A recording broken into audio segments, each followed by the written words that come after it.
তিন ধরনের মানুষকে প্রশ্ন ছাড়াই জান্নাত দিয়ে দেওয়া হবে। প্রিয় ভাই ও বোনেরা, সেই তিনটি গুণ আপনার মধ্যে থাকতে পারে, সেই তিনটি গুণ আমি অর্জন করতে পারি, তাহলে আল্লাহ তাআলা হাশরের ময়দানে কোনো প্রশ্ন ছাড়াই আপনাকে আমাকে জান্নাতুল ফিরদাউস দান করে দেবে। সুবহানাল্লাহ। আমার প্রিয় ভাইয়েরা, এই তিনটি গুণ আমরা জানার চেষ্টা করব। রাসূল করিম সাল্লাল্লাহু আলাইহি ওয়াসাল্লাম জানিয়ে দিয়েছে, বুখারী এবং মুসলিমের ভিতরে হাদিসটি এসেছে।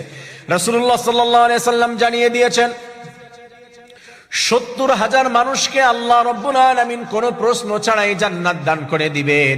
সেই ৭০,০০০ মানুষের ভিতরে আল্লাহ তাআলা কাদেরকে রেখেছেন? এরপরে রাসূল করিম সাল্লাল্লাহু আলাইহি ওয়াসাল্লাম তিনটি গুণ তাদের বর্ণনা করেছেন। এক নাম্বার গুণ হলো, যারা প্রশ্ন ছাড়াই জান্নাতের মধ্যে চলে যাবে, আল্লাহ তাআলা কোনো প্রশ্ন করবেন না, কোনো প্রশ্ন ছাড়াই ওই বান্দাগুলোকে আল্লাহ জান্নাত দান করে দিবে। এক নাম্বার হলো, যারা ঝাড়ফুঁকের উপরে বিশ্বাস করবে না, শুধুমাত্র ঝাড় ফুকের উপরে বিশ্বাস করবে না।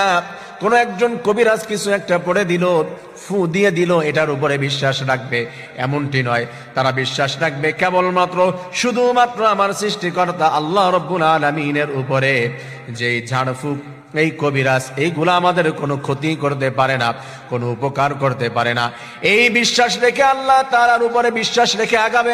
রব্বুল আলামিন জানিয়ে দিয়েছে, আমার ওই বান্দাগুলাকে আমি আল্লাহ হাশরের ময়দানে বলবো, যাও, তোমাদের কোনো কোশ্চেন নাই, কোনো প্রশ্ন নাই, তোমরা আমার বানানো জান্নাতে চলে যাও। দুই নম্বরে আল্লাহ রাব্বুল আলামিন যাদের নাম রেখে দিয়েছে, তারা হলো যে লোহা পুড়িয়ে শরীরের ভিতরে দাগ দেয় না। অনেকে আমাদের সমাজে অনেক ব্যক্তি আছে, ছেলে এবং মেয়ে, লোহা পুড়িয়ে শরীরের ভিতরে, হাতের ভিতরে সেক দেয়। সেক দিয়ে এখানে কোনো অক্ষর লেখে, কোনো একটা অক্ষর লেখে, ট্যাটু আঁকে বা অক্ষর লেখে, কোন প্রিয় ব্যক্তির নাম লেখে। সে হচ্ছে মেসিকে অনেক ভালোবাসে, এই জন্য এম লিখে রাখে। সে হচ্ছে টি লেখে, কারণ হচ্ছে সে তানিয়াকে অনেক ভালোবাসে। কেউ হচ্ছে এস লেখে, সে হচ্ছে সুমাইয়াকে অনেক ভালোবাসে। এই যে কাজগুলো রয়েছে কিছু কিছু মানুষের, যে লোহা পুড়িয়ে শরীরের ভিতরে এইখানে, এইখানে, বুকে, যে কোনো জায়গায়, XYZ যে কোনো জায়গায় দাগ দিয়ে, লোহা পুড়িয়ে যারা দাগ দেয়, আল্লাহ রাব্বুল আলামিন বলেছে তারা জান্নাতে যেতে পারবে না। আর এই কাজগুলো যারা না করবে, কারণ আরবের যুগে ওই সমাজে এই কাজগুলো একটু বেশি ছিল, তাই রাসূল করিম সাল্লাল্লাহু আলাইহি ওয়াসাল্লাম জানিয়েছে, তোমরা যদি এই কাজগুলা থেকে বিরত থাকতে পারো, ও আমার উম্মতেরা শুনো, ও মানব মণ্ডলী শুনো, আল্লাহ রাব্বুল আলামিন তোমাদের হাশরের ময়দানে এই কাজগুলা থেকে বিরত থাকার কারণে বিনা হিসাবে জান্নাত দান করে দিবে। সুবহানাল্লাহ।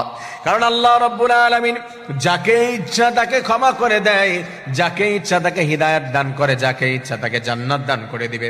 আল্লাহ রাব্বুল আলামিন তিন নম্বরে যাদের কথা বলেছে,